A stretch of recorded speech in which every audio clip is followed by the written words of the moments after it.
Apabila ada pasien stroke, yang pertama kali dilakukan adalah tusuk ujung jarinya, Dok, atau tusuk ujung telinganya supaya darahnya lancar, Dok. Bener apa enggak ini, Dok? Lalu juga misalkan pagi hari pasiennya rutin untuk dijemur. Dijemurnya pagi saja ya, jangan siang-siang. Ya. Nanti malah jadi luka bakar, repot nanti komplikasi.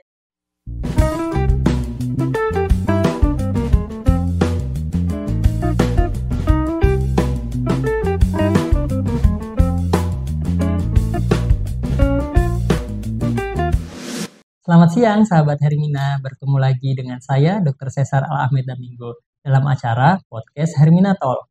Nah, sahabat Hermina, tahu nggak sih, ternyata penyakit stroke itu merupakan penyakit nomor 3 terbanyak loh se-Indonesia setelah penyakit jantung dan juga kanker, yaitu mencapai 1,7 juta penderita. Dan sebanyak 70%-nya menderita kelumpuhan sebagian maupun total. Nah, masalah yang sering muncul pada pasien stroke adalah gangguan gerak, gangguan berjalan, dan juga gangguan bicara. Untuk mengupas tuntas hal ini, kami datangkan langsung nih expertnya. Perkenalkan, Dr. Laksmi Indra Kartini, spesialis neurologi. Selamat siang, Dr. Laksmi. Gimana kabarnya hari ini? Baik ya, dokter ya. Ya, Dr. Laksmi ini merupakan salah satu dokter kesayangan kami di Rumah Sakit Hermina Pekalongan. Karena sifat beliau yang memang ramah terhadap pasien. Jadi ketika poli beliau itu buka, maka banyak pasien yang berkunjung. Gitu ya dok ya. Ya baik. Mungkin untuk awalan ini dokter boleh dijelaskan dulu untuk topik kita kali ini tentang penyebab sebenarnya stroke itu apa ya dok ya? Selamat siang. Jadi untuk stroke sendiri menurut definisi menurut AHSA tahun 2013 adalah adanya suatu defisit neurologis, baik itu sifatnya parsial ataupun menyeluruh yang disebabkan oleh gangguan peredaran darah otak. Dan gangguan defisit neurologis ini harus gejalanya menetap secara lebih dari 24 jam. Jadi yang saya tekankan di sini adalah dari definisi ini pertama adanya suatu defisit neurologis. Defisit neurologis seperti tadi Dr. Cesar sudah bilang ada seperti gangguan gerak, gangguan menelan, gangguan bicara, gangguan kognitif atau fungsi luhur. Itu bisa merupakan salah satu dari sekian banyak gejala yang bisa muncul. Lalu gejala ini harus menetap lebih dari 24 jam. Artinya adalah tidak hanya 1 menit, 2 menit lalu gejala ini hilang. Itu belum bisa kita katakan sebagai suatu stroke. Lalu poin yang terpenting penyebabnya adalah adanya suatu gangguan peredaran darah otak. Artinya penyebab utamanya adanya gangguan dari suplai darah ke otak yang menyebabkan sel-sel saraf otak ini tidak mendapatkan makanan. Baik itu bisa disebabkan oleh penyumbatan maupun perdarahan. Begitu Dokter Cesar. Lalu setelah itu jenis-jenisnya dokter.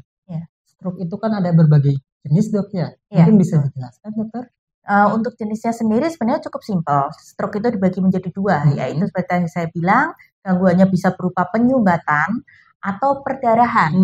Karena baik itu penyumbatan maupun perdarahan itu akan menyebabkan suplai darah ke otak itu mengalami gangguan sehingga mengakibatkan sel-sel saraf otak ini mati.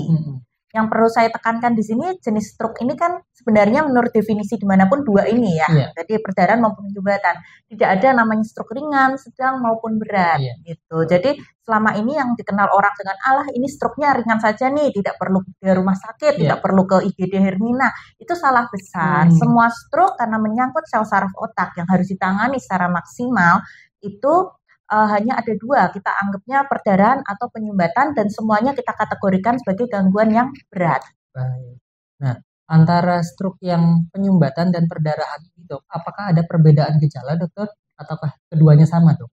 Secara general sebenarnya gejalanya sama, tergantung area mana yang terkena. Seperti tadi saya bilang gejalanya itu bisa gangguan gerak, gangguan bicara, gangguan menelan, bisa berupa kejang juga.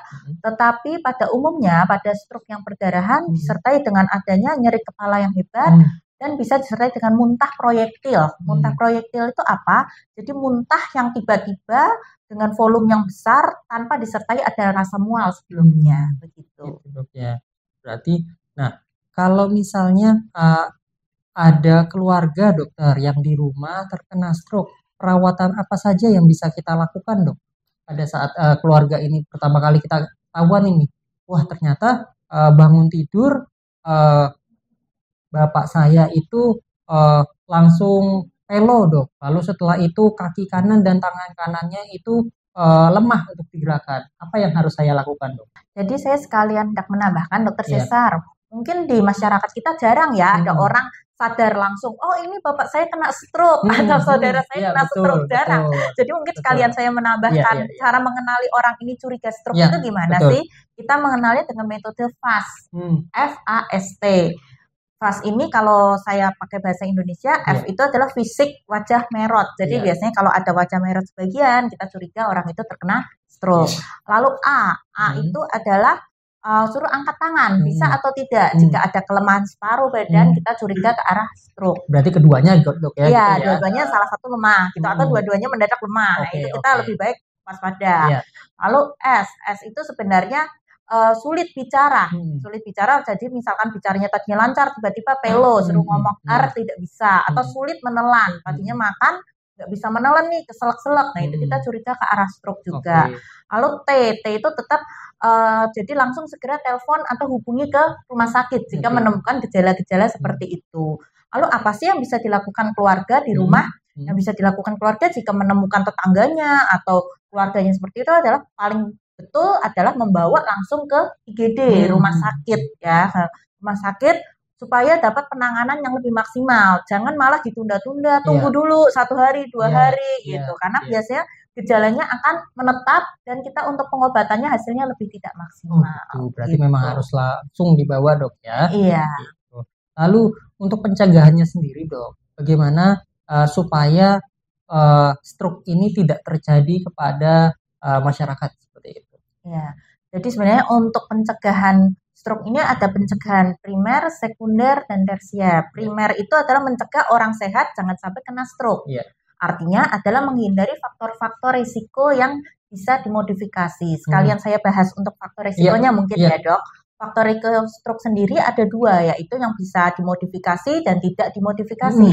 Yang tidak bisa dimodifikasi contohnya apa sih? Contohnya ya keturunan, jenis kelamin laki-laki itu akan lebih besar kansnya, lalu faktor usia dan riwayat stroke sebelumnya itu kan jelas kita tidak bisa merubah masa lalu ya dok. Sementara kalau untuk yang bisa dimodifikasi contohnya adalah darah tinggi, penyakit jantung, diabetes mellitus atau penyakit gula, itu bisa kita modifikasi.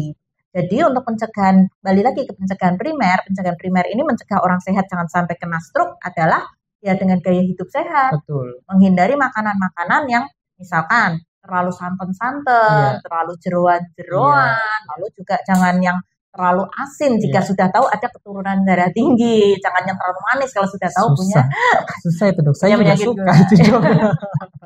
Tapi memang demi kesehatan dok ya. Iya betul. Nah, jadi untuk yang pencegahan sekunder artinya adalah pencegahan di mana jangan sampai terjadi serangan stroke ulang. Artinya adalah pasien ini harus rutin kontrol. Jangan terus, sudah kena stroke, gak bakal kena stroke lagi nih, gitu. Jadi harus kontrol. Kontrol itu artinya harus ke rumah sakit, bertemu dengan dokter, dan obatnya diberikan oleh dokter. Jangan beli-beli sendiri di luar, atau diberi oleh tetangganya, gitu. Karena apa? Karena sudah pernah kena stroke sendiri merupakan faktor risiko yang tidak bisa dimodifikasi, seperti yang tadi saya bilang. Lalu kita lanjut ke pencegahan tersier ya dok. Pencegahan tersier di sini sebenarnya adalah pencegahan supaya jangan sampai muncul komplikasi. Ini artinya adalah sama seperti tadi harus rutin kontrol supaya dokter bisa memantau komplikasi apa sih yang bisa muncul pada stroke. Ini sekalian saya bahas sedikit. Rata-rata orang dengan stroke itu anggota geraknya terganggu, mobilitasnya dia terganggu. Artinya dia berisiko tinggi untuk terjadi kekakuan, berisiko tinggi untuk jatuh, berisiko tinggi untuk nyeri-nyeri, pegel-pegel. Nah, kalau sudah terjadi seperti itu, nanti sudah terjadi komplikasi, akhirnya dia cuma diam saja di tempat tidur, biasanya akan muncul sesak nafas, infeksi paru, dan itu bisa mengakibatkan hal yang fatal. Jadi bukan karena serangan stroke ulangnya atau stroke-nya sendiri, justru karena komplikasinya. Maka dari itu saya menekankan di sini peran keluarga sangat besar, juga harus ada kemauan untuk kontrol rutin, dok. Gitu. Nah, sekarang kan banyak dokter ya mitos-mitos dan fakta-fakta tentang stroke nih dok di masyarakat dok. Gitu. Mungkin kita bahas satu-satu dok ya. Untuk kita ungkap ini apakah mitos atau fakta seperti itu. Nah, yang pertama dok, mitos atau fakta dokter? Stroke hanya menyerang pada orang tua saja, penyakit darah tinggi dan penyakit jantung, Dok. Salah besar itu. Salah ya. Iya, itu hanya Berarti mitos. saya yang masih muda bisa juga kena stroke, Ya Dok? amit-amit ya. Ya para pertanyaannya bisa. Bisa ya berarti, Bahkan Dok, saya ya? pernah ada pengalaman pasien usia muda, anak-anak, bahkan bayi pun bisa. Bayi pun bisa. Karena faktor risiko itu banyak seperti tadi. Faktor kekentalan darah, kalau mau dibahas panjang sekali gitu. Kekentalan darah, kurang vitamin tertentu, faktor keturunan, genetik. Tidak hanya cuma bicara soal tensi saja. Selama ini orang kan bilangnya tensi saya nggak tinggi kok bisa kena, nggak mungkin lah saya kena. Salah, ada faktor-faktor lain yang di luar itu gitu. Jadi saya selalu menekankan ke pasien, stroke itu kok nggak ada tanda tanyanya sih dok? Iya, stroke itu kan bisa nyerang ke siapa saja, di mana saja, dan kapan saja. Dia tidak pilih-pilih gitu. Kadang-kadang faktor resiko yang bisa kita screening karena keterbatasan kita sebagai manusia, keterbatasan alat dan teknologi hanya itu. Tetapi yang di luar itu juga masih banyak sebetulnya. Oke, baik. Lalu yang kedua dok, nah ini sering nih dok. Yang kedua ini di WA keluarga biasanya dok, di grup-grup keluarga. Apabila ada pasien stroke, yang pertama kali dilakukan adalah tusuk ujung jarinya dok, atau tusuk ujung telinganya supaya darahnya lancar. Bener apa enggak ini dok? Itu biasanya di grup WA bapak-bapak ya, yang terus ditusuk harus sampai darahnya mengalir supaya darah kloternya keluar. Salah besar ya itu dokter Cesar. Iya mitos, karena sebenarnya darah yang ditusuk itu kan darah yang hanya di ujung saja, bukan untuk mencerminkan gangguan di peredaran darah otaknya. Jadi paling benar ya harusnya dibawa ke rumah sakit. Apalagi IGD Hermina kan buka 24 jam dok.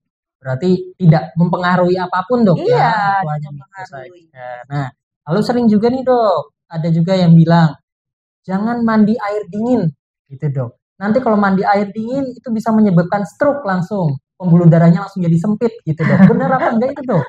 Itu hanya mitos saja ya dok. Karena kan hanya mandi air dingin kan hanya di permukaan ya, tidak sampai ke dalam-dalam. Otak kita kan dibikin oleh Tuhan itu sedemikian rupa, tertutup rapat dan perlindungannya sangat kuat. Jadi tidak mungkin nembus tempurung lalu air dinginnya mempengaruhi pembuluh darah otak. Tidak ya, nggak apa-apa ya, mandi tetap air dingin ya dok. Aman, iya aman. Lalu setelah itu dok, ada juga mitos atau fakta dok ini dok, tentang tidak ada obat yang dapat menyembuhkan stroke dok. Sebenarnya sampai saat ini kalau kita bicara untuk stroke-nya sendiri, di mana sudah terjadi kematian sel saraf otak, tidak ada obat yang bisa menyembuhkan atau menghidupkan kembali sel saraf ini yang sudah mati. Karena menurut teori memang sel saraf ini kalau sudah mati tidak ada proses regenerasinya atau bisa hidup kembali. Tapi yang kita lakukan itu apa sih?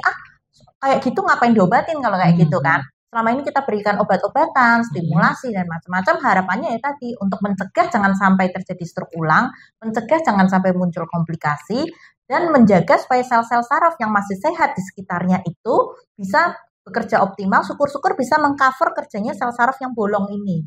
Gitu. Jadi jangan bosan-bosan untuk tetap rutin berobat. Gitu dok. Baik. Lalu yang terakhir nih dok, tentang biasanya banyak juga di masyarakat ini. Nggak usah lagi berobat kalau misalnya gejalanya itu sudah hilang, stroke-nya. Gitu. Ini mitos atau fakta dok? Itu mitos salah besar ya dok. Ya, karena kan seperti tadi, ada faktor risiko yang kita tidak bisa modifikasi. Jadi kalau orang ini sudah pernah kena stroke, risiko dia untuk kedepannya kena stroke ulang akan sangat-sangat lebih besar. Dan amit-amit sudah terjadi stroke ulang, baru kemudian biasanya pasien menyesal, kok jadi lebih jelek sih dok gitu. Karena gejalanya kan sudah numpuk dari yang pertama ke tambahan yang kali ini gitu dok. Oke, baik dokter. Nah ya tadi jadi kita sudah membahas tentang masalah mitos dan fakta ya. Pertanyaan terakhir nih dokter, kadang kan biasanya pada pasien-pasien stroke itu yang setelah masuk rumah sakit itu kan masih belum pulih benar dok ya. Untuk bisa perawatannya nanti di rumah, saran-saran apa saja dokter dari dokter Laksmi untuk keluarga agar bisa telaten nih dok di rumah, apa saja yang harus dilakukan, apa saja yang bisa dilakukan untuk merawat pasien stroke ini dok? Ya, jadi rata-rata pasien stroke itu pulang ke rumah masih belum mandiri, artinya masih membutuhkan bantuan dari keluarga. Ya kalau syukur-syukur pasiennya sudah mandiri ya paling keluarga harus memotivasi supaya tetap harus rutin kontrol, minum obat rutin. Tetapi kalau amit-amit pulangnya dengan kondisi masih harus di tempat tidur, ya peran keluarga di rumah sakit, di rumah itu sangat besar. Paling tidak perawatannya harus menyamai seperti di rumah sakit. Ya tidak 100% sama, paling tidak mendekati. Misalkan apa? Misalkan rajin untuk alih baring. Alih baring itu memiringkan pasien ke kanan, ke kiri, bergantian setiap 2 jam. Tujuannya apa sih?